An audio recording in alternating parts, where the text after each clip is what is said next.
Halo, selamat pagi. Kembali lagi Anda mendengarkan Ruang Publik KBR dan kali ini bersama saya Rizal Wijaya dipersembahkan oleh Era Tani. Dan pada hari ini kita akan membahas tema yang menarik sekali, petani milenial menghidupkan kembali profesi yang vital. Dan saudara, Kementerian Perencanaan Pembangunan Nasional, Badan Perencanaan Pembangunan Nasional atau PPN Bappenas gitu ya, memperkirakan pada tahun 2063 tak ada lagi profesi petani. Hal ini disebabkan oleh turunnya pekerja di sektor pertanian. Selain itu, Badan Pusat Statistik BPS juga mencatat jumlah petani di Indonesia ini terus menurun dari hari ke hari. Mirisnya lagi, profesi ini juga tidak diminati kalangan generasi muda yang notabene sebagai penerus berkelanjutan ya. Padahal petani merupakan salah satu profesi yang sangat penting bagi masyarakat Indonesia. Mereka bertanggung jawab untuk menyediakan kebutuhan pangan bagi seluruh warga negara, sekaligus menjadi penopang stabilitas ekonomi di tingkat desa dan kabupaten kota. Minimnya minat generasi muda untuk terjun ke dunia pertanian tentunya merupakan suatu permasalahan dalam sektor pertanian di Indonesia. Lalu bagaimana sih sebenarnya cara mengembangkan sektor pertanian di Indonesia dengan mengandalkan kekuatan petani muda? Seperti apa tantangan yang dihadapi dalam sektor pertanian saat ini? Lalu bagaimana cara mengatasinya? Kita akan perbincangkan lebih dalam ya, obrolin lebih dalam soal ini bersama narasumber kami yang pagi hari ini terhubung secara virtual melalui aplikasi Zoom. Saya akan sapa terlebih dahulu ada Mbak Angels Giani selaku Chief Service Officer Era Tani. Selamat pagi Mbak Angels. Selamat pagi, Pak.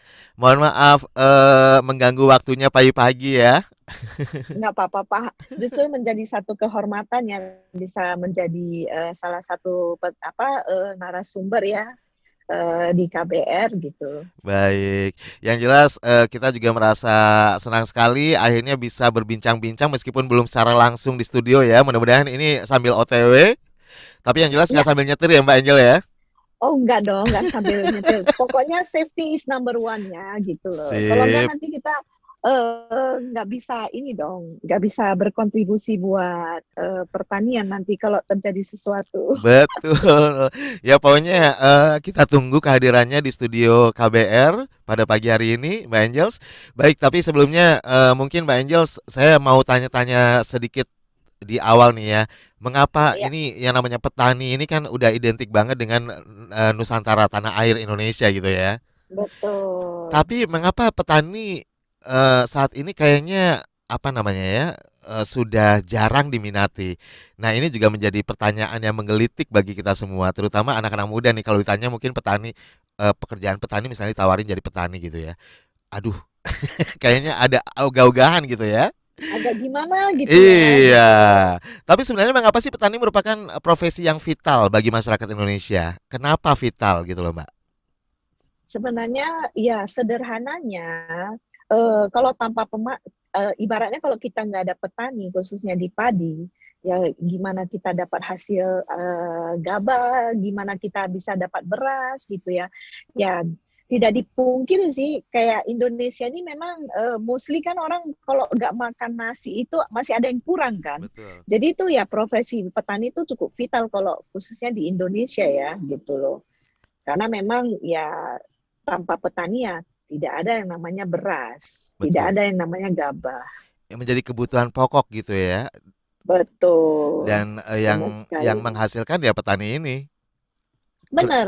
Jadi menurut saya ya kalau petani itu adalah pahlawan pangan ya yang berada di garda terdepan.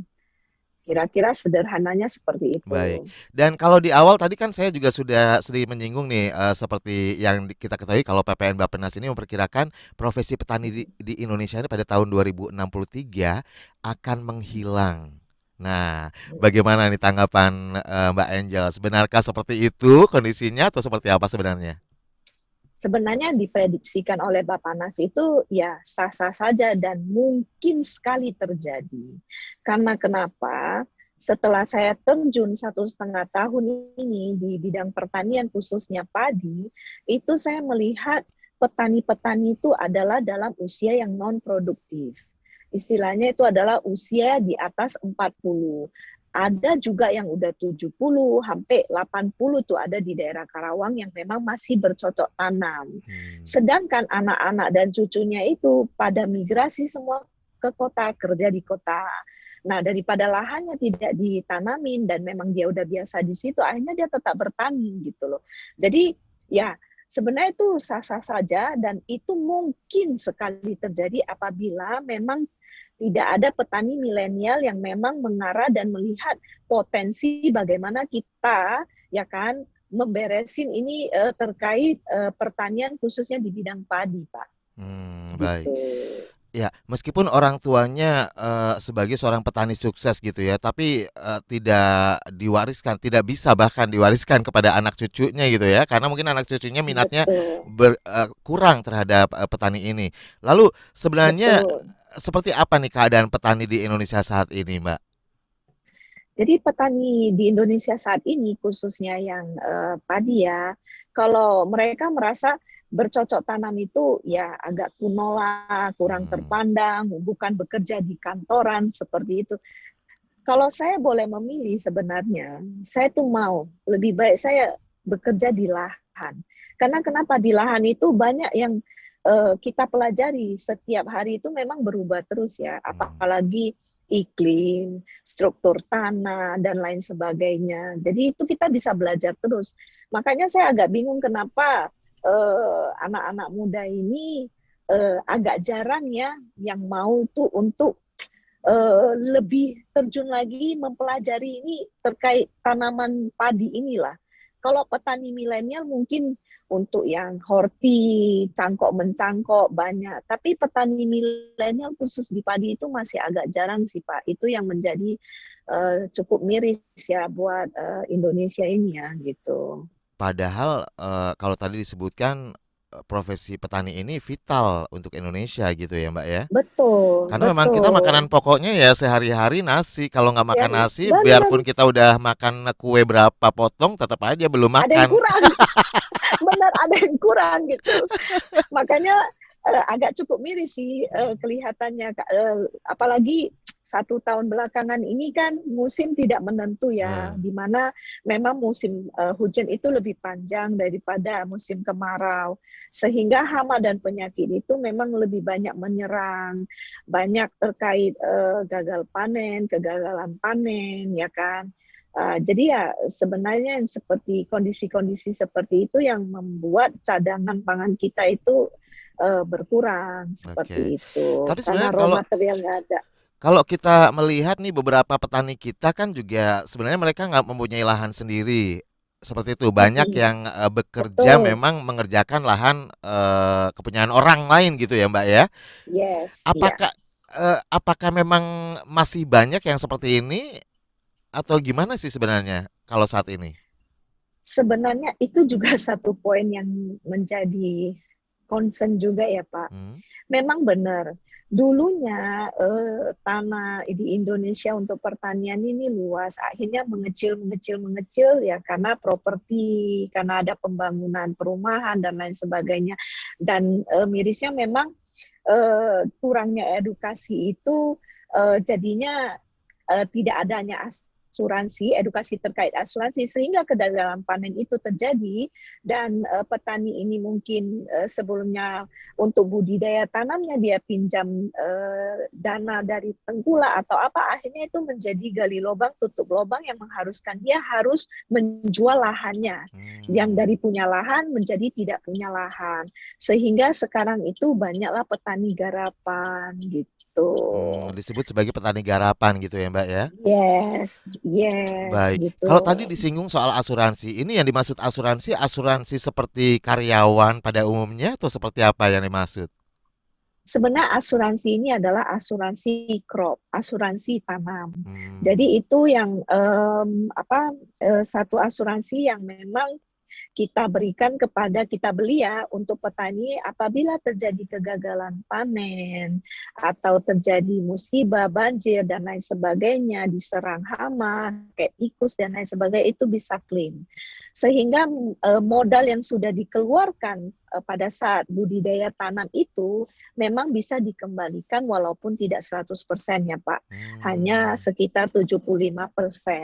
At least itu menjadi tidak menjadi beban yang terlalu berat. Yang harus Betul. memang budidaya tanam itu, let's say kalau butuh 10 juta dalam 1 hektar, begitu gagal panen habis, ya udah berarti dia punya utang 10 juta gitu loh. Akhirnya itu kan berat kan gitu. Nah, kuranglah edukasi pertanian ini. Baik. Masih banyak PR sih. Iya, dan ini PR salah satu edukasi adalah sosialisasi juga adalah salah satu PR yang tadi Betul. disebutkan ya. Nah, lalu apa penyebab lain yang mungkin membuat generasi milenial akhirnya belum meminati untuk terjun ke sektor pertanian, Mbak Angel? Bisa jadi ya yang seperti saya tadi ngomong ya, mungkin harus kotor-kotoran di lahan ya, bukan satu profesi yang kayaknya keren lah ya. Nggak Ada yang kekinian gitu ya? milenial sekarang itu rasa ingin bekerja lebih keras itu agak berkurang ya, kalau saya gitu loh. Terus kan kotor-kotoran sih Pak, mana ada yang mau kotor-kotoran, mungkin penghasilan kecil, kerja 3 bulan baru dapat duit. Padahal kalau misalnya memang dijaga dengan baik dalam 3-4 bulan setelah panen, dengan hasil yang kita keluarkan sendiri itu maksimal, itu jauh lebih baik kita kerja dengan orang. Oh gitu ya. Ini beberapa permasalahan yang pada akhirnya kurang menarik bagi kalangan milenial ya terhadap dunia pertanian ya. Baik. Yes, Nah, gitu. ini kan Lagian kalau di pertanian kerjanya suka-suka, Pak. Pada saat memang kita lagi ke lahan, kan nggak sampai jam jam 9 sampai jam 5. betul. Nggak ada ini ya, nggak ada jam kerja gitu harus standby gitu ya di kantor. Iya, yes, yes, Lebih betul. fleksibel sebenarnya ya. Benar, lebih fleksibel.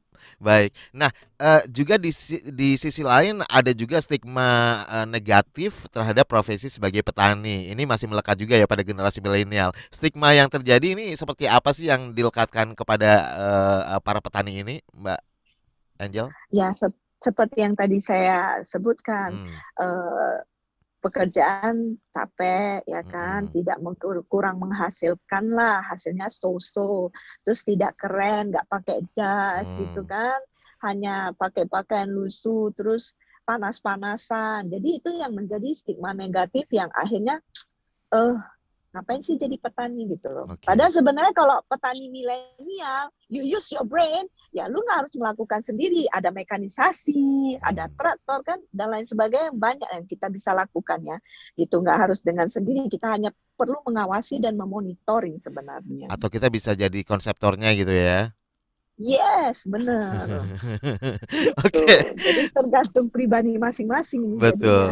Nah, bagaimana nih cara mengatasi stigma negatif terhadap profesi sebagai petani yang masih melekat pada generasi milenial? Apakah era tani juga sudah melakukan hal tersebut? Jadi era tani sendiri terkait stigma ini, kita memang lagi coba mengupas ya. Hmm. Kenapa ini bisa terjadi ya kan? Terus memperlihatkan kalau memang menjadi petani di era sekarang itu sudah tidak sesulit dulu. Hmm. Ya, jadi sudah banyak teknologi yang memang bisa membantu para petani dalam menjalankan tugasnya gitu loh. Itulah yang memang lagi era tani kupas terkait itu kan, Oke. bahwasannya teknologi semakin canggih dan lain sebagainya. Jangan-jangan nanti bertani pun bisa dilakukan secara virtual juga ya, Mbak ya? Kalau itu sih bakalan bisa. Itu namanya smart farming. Itu memang lagi kita pelajari. Karena Oh. kenapa? Karena ada alat yang harus dipasang di lahan dan kita hanya one stop by handphone-nya kita pencet. Oh, kita kalau dia kurang air, berarti itu bisa pakai air gimana, fertilizer-nya gimana. Sebenarnya bisa, Pak. Mungkin Hmm. sekali. Cuman yang perlu dipikirkan adalah satu, when lu menancapkan barang untuk smart farming di situ as a monitoring kayak satelit atau apa, harus yakinkan dulu itu tidak hilang. Iya betul. Itu aja dulu. Itu Oke, dulu, itu baik. PR kita, Ini gitu. PR berat sih. Benar. Baik. Nah, kalau dari Era Tani sendiri menilai bagaimana nih pemerintah menghadapi persoalan ini yang disebutkan tadi bahwa profesi petani ini bakalan hilang ya? Apakah sudah Hmm. cukup kebijakan-kebijakan yang dibuat oleh pemerintah untuk menaruh perhatian lebih terhadap petani di Indonesia atau seperti apa nih? Jadi upaya pemerintah sampai saat ini banyak fasilitas ya sebenarnya buat petani dan lain sebagainya. Upaya itu sebenarnya sudah cukup, hanya saja birokrasinya yang terlalu panjang, ya Hmm, kan? Terkait KUR.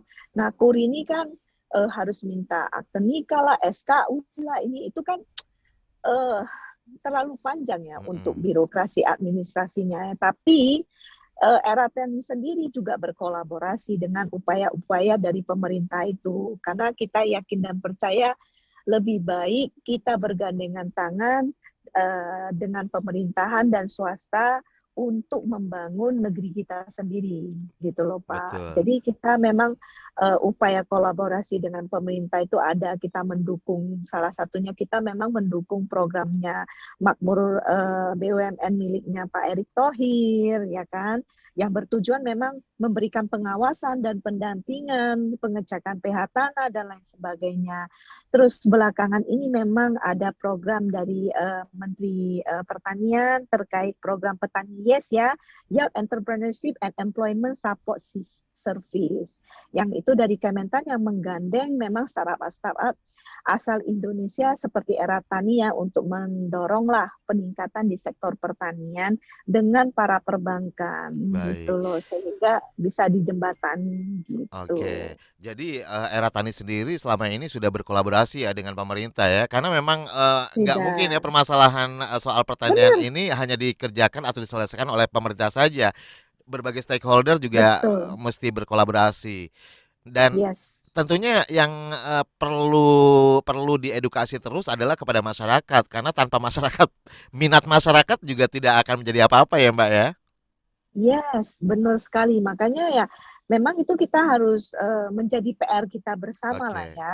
Tidak melihat, oh ini karena PR-nya pemerintah, ini betul. harus ini.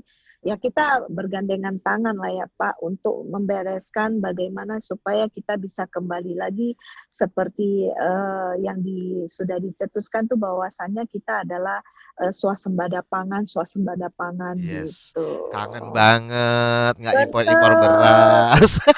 Setuju gitu loh. Oke deh, Beras yang dihasilkan memang kualitas yang baik karena betul. dimonitoring dengan baik gitu. Baik. Aduh, rindu sekali pada waktu-waktu seperti itu. Baik, Mbak Angel, kita tahan dulu. Nanti kita akan lanjutkan Oke, kembali perbincangan kita karena kita harus jeda iklan. Dan untuk Anda yang ingin siap. bertanya, boleh ya mengenai tema kita hari ini di telepon bebas pulsa. Silakan Anda bisa telepon sekarang juga di 0800 245 7893. Untuk WhatsApp di 0812 118 8181 atau Anda bisa komentar melalui live chat YouTube Berita KBR atau mention ke Instagram @kbr.id.